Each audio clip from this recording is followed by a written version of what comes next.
Avaliação postural na vista posterior. Vamos identificar alguns achados nas regiões de tronco, pelve, joelho e pés.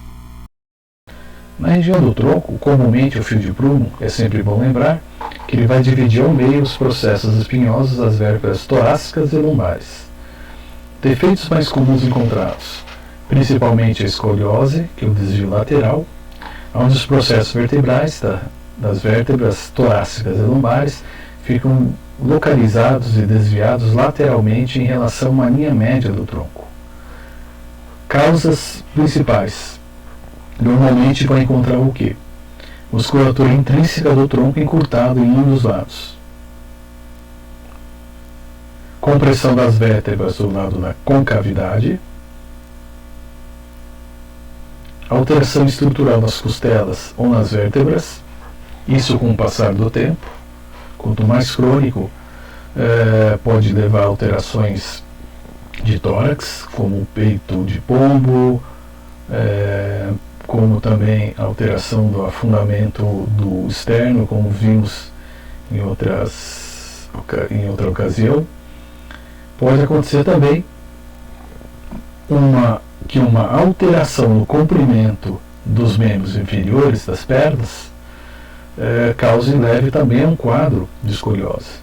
Essa alteração de comprimento pode ser traumática, uma fratura que tenha acontecido em algum segmento do membro inferior do quadril. Pode também ser uma causa de uma patologia neurológica, por exemplo, como osteomielite e alguma outra patologia como meningocele, enfim, várias patologias que podem provocar um crescimento anormal de membros inferiores. E também situações em que a pelve ela vai estar mais baixa ou mais alta, pode levar ao favorecimento do aparecimento da escoliose. Evidentemente, com o passar do tempo, esse desvio lateral vai alterar também o funcionamento de várias estruturas, como intestino, vesícula, fígado, bexiga, diafragma. Várias estruturas serão comprometidas. Nessa figura 4.20, verifica-se essa enorme escoliose tóraco-lombar, com esse quadril esquerdo mais alto em relação ao direito. A alteração que já existe também, apesar dos ombros estarem quase nivelados, se observa uma leve elevação do ombro direito, mas uma grande alteração no quadril.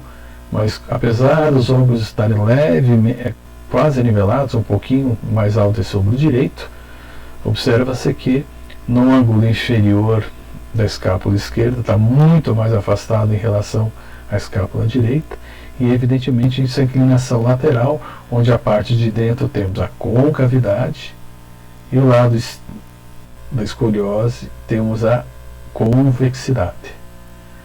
Se nós traçarmos através do raio-x várias linhas, nós iremos observar que normalmente a curvatura escoliótica não é uma curvatura única. Por quê? Onde o meu mouse está passando, no meio da vértebra, são os processos espinhosos. Então fica muito mais fácil observar quando esse processo espinhoso, em vez de estar alinhado, como segue no mouse, vocês estão observando agora, ele é desviado para o lado direito e depois para o lado esquerdo. O que nós podemos encontrar aqui é uma grande curvatura nessa região torácica, transição torácica lombar, e várias escolioses menores, numa torácica mais alta e uma lombar mais baixa.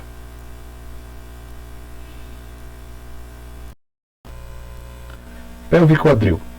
Na região da pelve e quadril, o fio de prumo ele vai dividir sempre ao meio a fenda glútea e as espinhas ilíacas posteriores superiores, ficando no mesmo plano horizontal.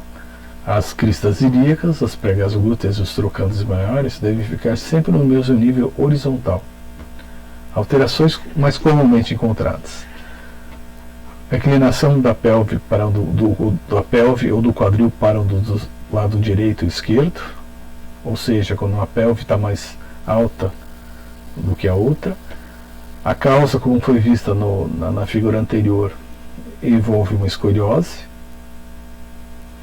uma diferença do comprimento dos membros inferiores, que é muito fácil de fazer essa aferição, onde se toma uma fita métrica, evidentemente, posiciona-se uma extremidade da fita métrica na espinha ilíaca antero-superior, e é onde se desloca a outra extremidade da fita métrica para o maléolo lateral ou maléolo medial.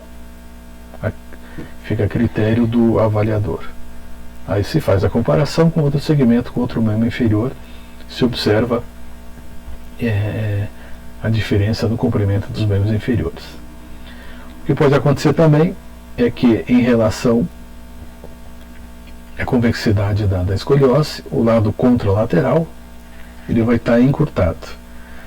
E os músculos abdutores do mesmo lado do quadril encurtado, e os músculos adutores do lado contrário, eles vão estar do quadril encurtado.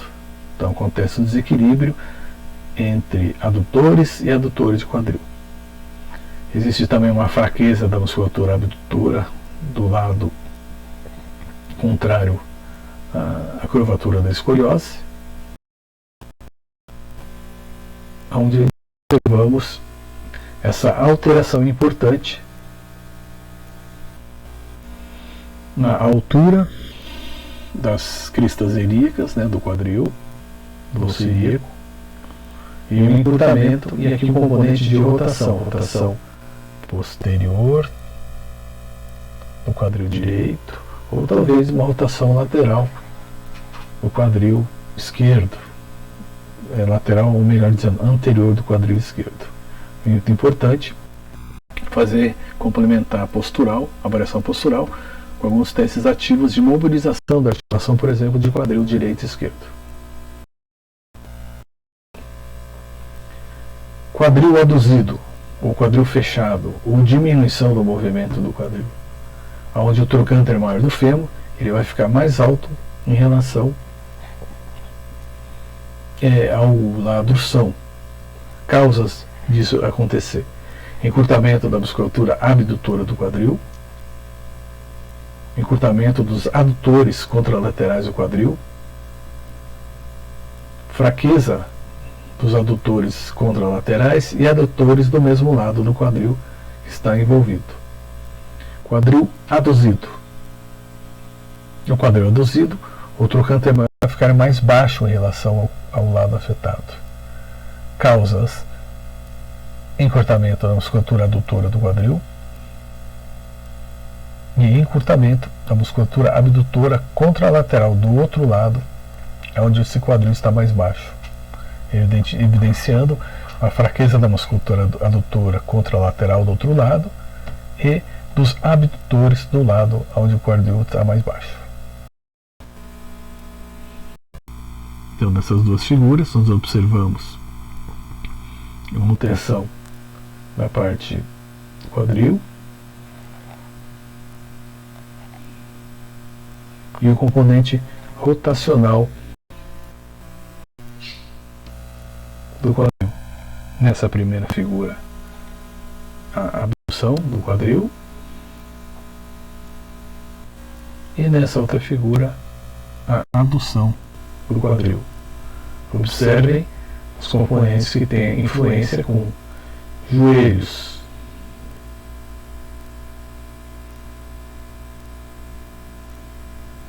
portanto, no joelho o fio de prumo ele vai ficar de uma distância igual no meio dos dois joelhos, joelho direito e joelho esquerdo. Os principais defeitos encontrados serão o joelho varo, o geno varo, aonde o segmento distal da perna desvia-se da direção da linha média em relação ao segmento da coxa. A articulação do joelho ela vai ocupar uma posição mais lateral no eixo mecânico do membro inferior, onde existe um grande espaçamento entre os joelhos, no meio dos dois joelhos. Causas envolvidas com essa alteração de joelho: encurtamento da musculatura rotadora medial do quadril, em alguns casos, não todos, com hiperextensão do joelho, do quadríceps e da musculatura inversora do pé. vai causar também no genuvaro compressão das estruturas articulares mediais, uma retroversão do fêmur deslocado para trás, e a musculatura rotadora lateral do quadril, poplite e tibial posterior estarão um pouquinho mais alongados por causa da hiperextensão do joelho, que não é comum encontrar em muitas pessoas, mas pode acontecer essa hiperextensão. Então essa é essa figura clássica de um genuvaro. Ok? Observa o afastamento das estruturas, e quanto mais esse afastamento acontece, mais compressão e desvio para a porção medial dos dois joelhos acontece. Essa compressão é importante. Com o passar do tempo, vai acontecer o que? Uma destruição de toda essa parte do osso, na parte externa do osso, e de uma alteração de patelas, com uma patela mais alta ou mais baixa, comprometimento também de tendão patelar e de alguns ligamentos, colateral lateral ou medial, menisco lateral medial, também dos cruzados anteriores se tiver envolvido algum trauma. Observem também a sobrecarga que já em calcanhar, em região do calcanhar, no tornozelo, que vai acontecer aí sim na parte lateral do pé. Joelho medial, tornozelo lateral. A ação que vai acontecer também em joelho é o genovalgo, onde o eixo mecânico dos membros inferiores, das pernas, é deslocado lateralmente. Causas para que isso aconteça: um encurtamento do trato iliotibial e das estruturas laterais da articulação do joelho, uma anteroversão femoral, o fêmur deslocado um pouco mais para frente, e as estruturas mediais da articulação do joelho estão mais alongadas, levando a uma compressão agora sim lateral da articulação do joelho. E o pé normalmente ele adota uma posição mais pronata. Então, se observa essa figura 4.25, né? Então as coxas estão mais próximas, com as encostadas que não deveriam apresentar, e a tendência é formar um valgo, o L do valgo, né? Que pode ser diferente do membro inferior direito para o membro inferior esquerdo. Tornozelo de pé. O fio de prumo, uma vista ainda, lembrando, uma vista posterior, ele deve ficar o quê? Equidistante entre os dois maléolos, entre o manelo lateral e o manelo medial, onde é traçada uma linha, que chama a linha de Fez. No pé plano, ou chamado de pé pronado, existe uma redução do arco longitudinal do pé. E esse arco longitudinal na porção medial. O que acontece também é que o tendão de Aquiles ele fica mais convexo medialmente.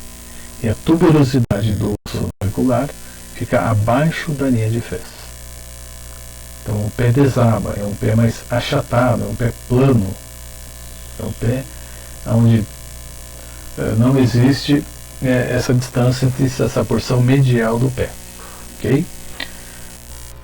Por que acontece isso? Por encurtamento da musculatura fibular, ou peroneiro, e ao mesmo tempo vai acontecer um alongamento, com o passar do tempo excessivo, do tibial posterior. Os ligamentos calcâneo-navicular plantares estarão mais alongados. E nessa situação também acontece um deslocamento da musculatura, do osso do talo, do calcâneo e do navicular.